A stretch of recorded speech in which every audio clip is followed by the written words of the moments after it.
Um, Hello guys, it's me, Kaden. Your one of your podcast hosts and your other podcast hosts. Curtis. This is episode 2 of our podcast. We're going to talk about Phantom Menace today. I watched it the first time a few weeks ago, like fully through and stuff. I always thought it was long as a kid. Caden, he just rewatched it last night and stuff. And so, we just want to give our thoughts, reviews, theories, just talk about it, Mm-hmm. All right, so what did you think was wrong with the movie?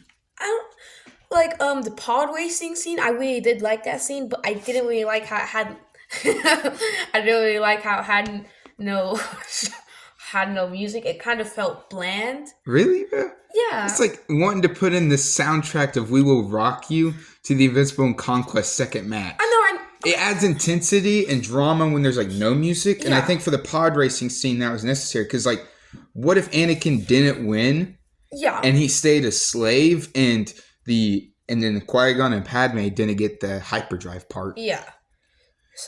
I don't know. I personally like it. I don't care that there's no music. I somewhat like it as it adds like intensity and somewhat, I know it's going to be hard to say, in Star Wars realism, but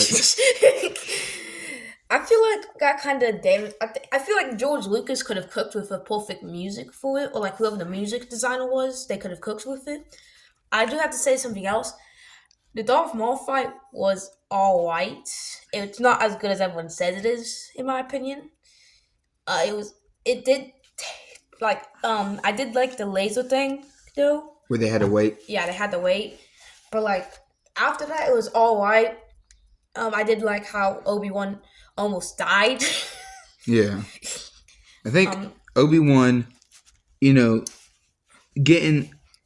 killing Darth Maul like that is what, like, later on where he's like, he has the high ground, he actually uses that to his advantage because he's like, he probably thinks back to the day, like, if Darth Maul had just took advantage of using the high ground, I wouldn't be here today to have taught Anakin and stuff. Yeah.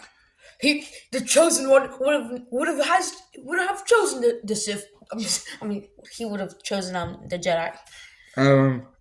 I don't like how Obi-Wan gets sidetracked in this movie. Oh yeah, definitely. In the next two movies, he doesn't. In the Clone Wars and stuff, I don't think he does. But like in this one, I don't know. It feels off to me. First time I watched it a few weeks ago, and like last night and stuff. Like I don't know. It just felt off of how hardly in the film he was. Most of his scenes contributed to "I'm ready, Master." Yeah, and like talking over a walkie-talkie. Yeah, that's what most of his scenes were. But I don't know. I like Palpatine.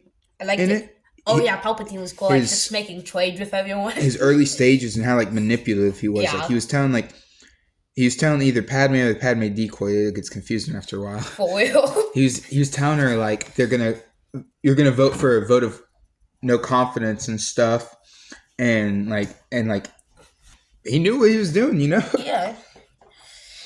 So like I feel like Palpatine knew what he was doing in like his early stages of manipulation. Mm-hmm. And like I that was cool to see again and stuff. Considering whenever I watched it a few weeks ago, I had watched all the films except the sequels in chronological order. Mm-hmm. But now I'm watching all the films chronological order. Yeah. I think what would have been funny, like I know it's like a serious film, but I think what would have been funny, right, is like whenever like those like weird alien things get like caught by the Jedi in like that one room, and like they think and like they're about to go after the decoy, and they think that's the decoy, like the real Padme did the decoy. Yeah. Those things, I thought it would have been funny, right? Like whenever they got caught, if like they just said, "You Senator, he's the evil one." We also noticed the comment on the last video, like the Bass Nash Rule 34. Checked it out. It's pretty cool. It was pretty peak. But what else? I think a few weeks ago when I watched it, I gave it a 6 out of 10. I do think the acting is better than Acolyte. Yes, definitely.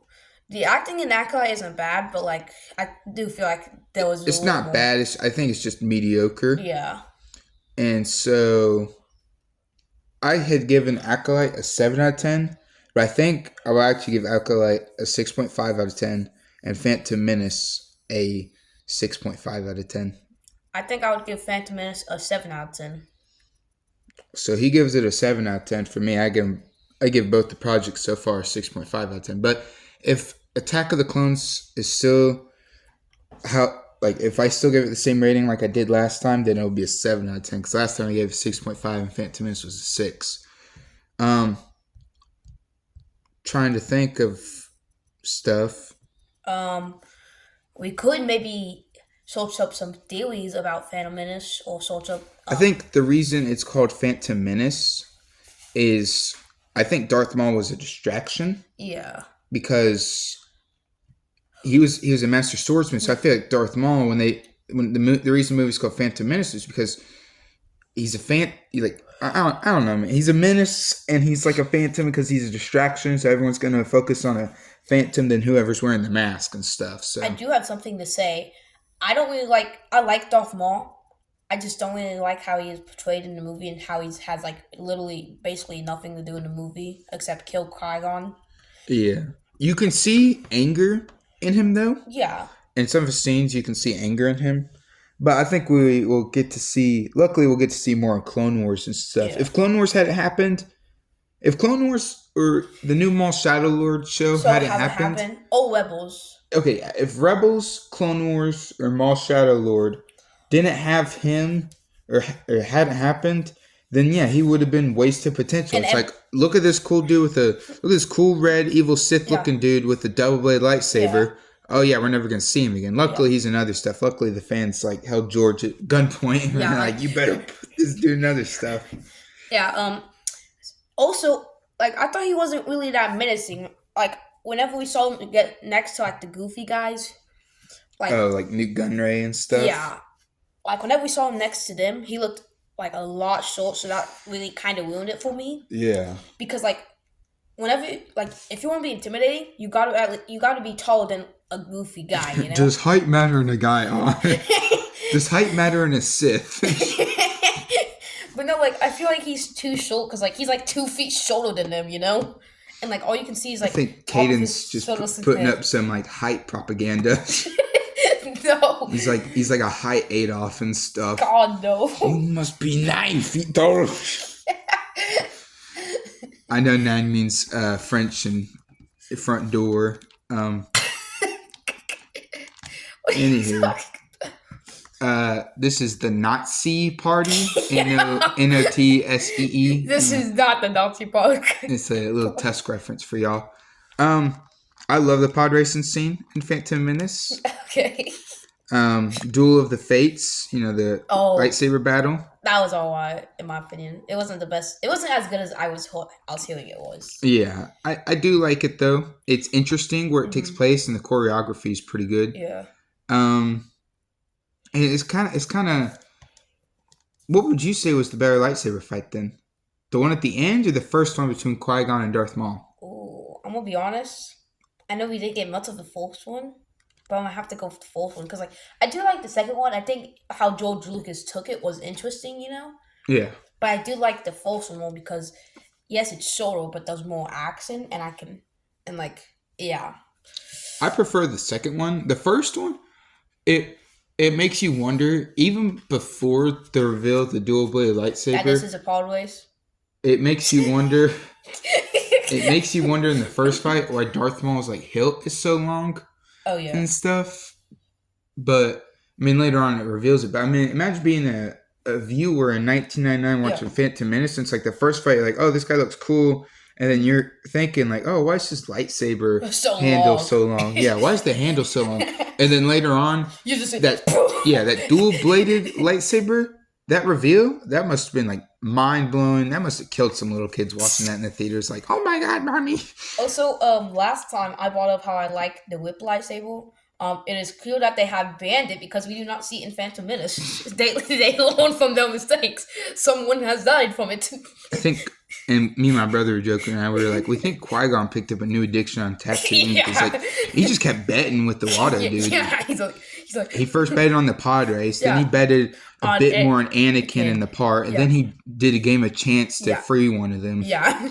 And I was like, oh my god, this guy's just getting addicted to gambling.